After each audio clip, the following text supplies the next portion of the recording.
அக்கா உங்களை குறை சொல்லுங்கிறதுலாம் என் நோக்கமே இல்லக்கா. நான் அப்படிலாம் நினைக்கவே மாட்டேன்.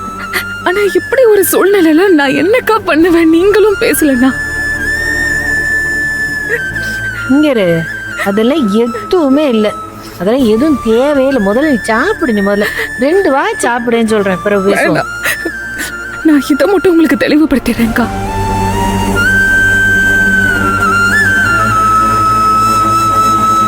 நம்ம நோக்கம் முதல்ல எல்லாம் ஒன்னாதானே இருந்துச்சு. ஆனா இப்போ நமக்குள்ள சில எண்ணங்கள்லாம் மாறுபட்டு நிக்கிறது தான் பிரச்சனையே. அது என்னால ஏத்துக்க முடியல. ரொம்ப கஷ்டமா இருக்கு.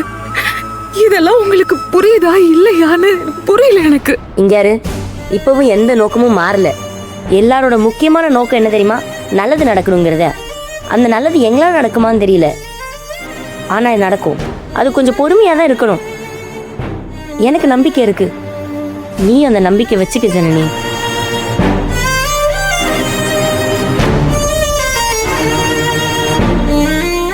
அதுக்காக சாப்பாட்டை வேணாங்கிறதா? இது பார் ஜனனி, முதல்ல நீ சாப்பிடு. உட்காருங்க. இல்ல இல்ல இல்ல, நீங்க உட்காருங்க, பரவாயில்ல. வாங்கக்கா, வாங்க, வந்து உட்காருங்க. இந்த புள்ள பக்கத்துல உட்காருங்க.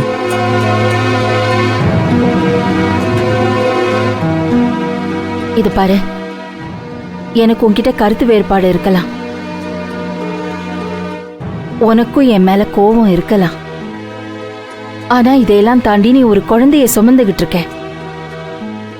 அதுக்கு ஒரு குறையும் வரக்கூடாது. ஜனனி, உன் எமோஷன்ஸ் அந்த குழந்தை மேல போட்டு அழுத்தாத. நீ முதல்ல சாப்பிடு, மத்ததெல்லாம் அப்புறமா பேசிக்கலாம்.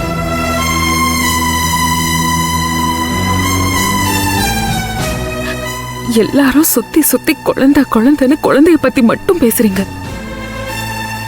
இப்படியே பேசி பேசி இதை அவாய்ட் பண்ணலான்னு பாக்காதீங்க.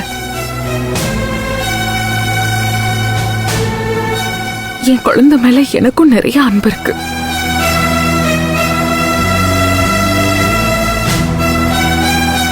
அக்கா, நான் என்ன நினைக்கிறேன்னு உங்களுக்கு புரியுதா இல்லையா?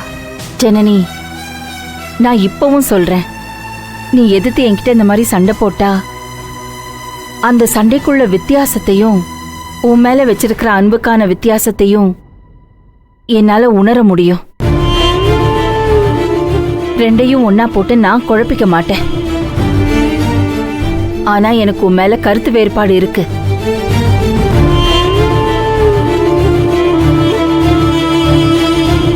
இதுல நீ ஜெயிக்க போறியா இல்ல நான் நினைச்சது நடக்க போகுதா எனக்கு தெரியாது.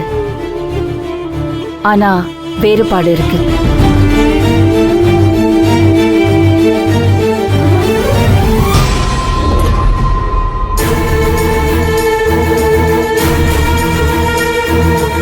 உட்காரு உட்காரு.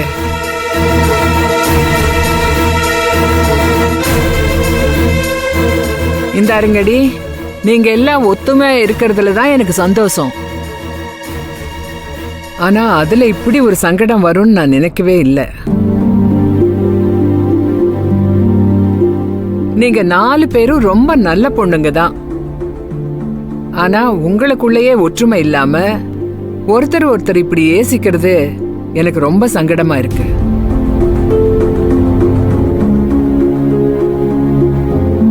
இந்தாங்கடி பெரிய மனுஷங்களா, நீங்க தானடி எனக்கே சொல்லி கொடுத்தீங்க இந்த சமூகத்திலே எப்படி இருக்கணும், என்னவா இருக்கணும். காலம் மாறி போச்சு, நீங்க இருந்த காலம் இப்ப இல்லைன்னு நீங்க தானே எனக்கு பாடம் நடத்துனீங்க.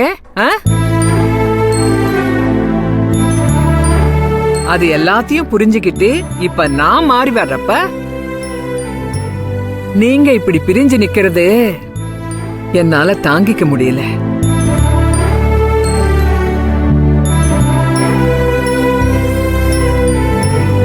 இந்த என் வயித்துல பிறந்ததுனால என் புள்ளைங்க மேல எனக்கு பாசம் உண்டு. ஆனா அந்த புள்ளைங்க தப்பு செஞ்சா அது கெட்டதுன்னு சொல்ற மனதைரியம் இப்ப எனக்கு வந்திருக்கு. அதுக்கு நீங்க தானடி காரணம். ஜனனி, உன்னை கெஞ்சி கேட்டுக்கிறேன், நீங்க எல்லாம் ஒத்துமையா இருக்கணும்டி. அது யார் கையில இருக்கு? உங்க கையில தாண்டி இருக்கு. நான் அப்படியே தான் இருக்கேன்.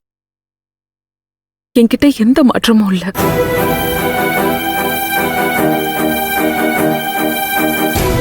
சக்தியே இந்த மாதிரி தப்பு பண்ணிருந்தா கூட அவனுக்கு எதிராகவும் நிக்கிறதுக்கு நான் ரெடியா தான் இருப்பேன்.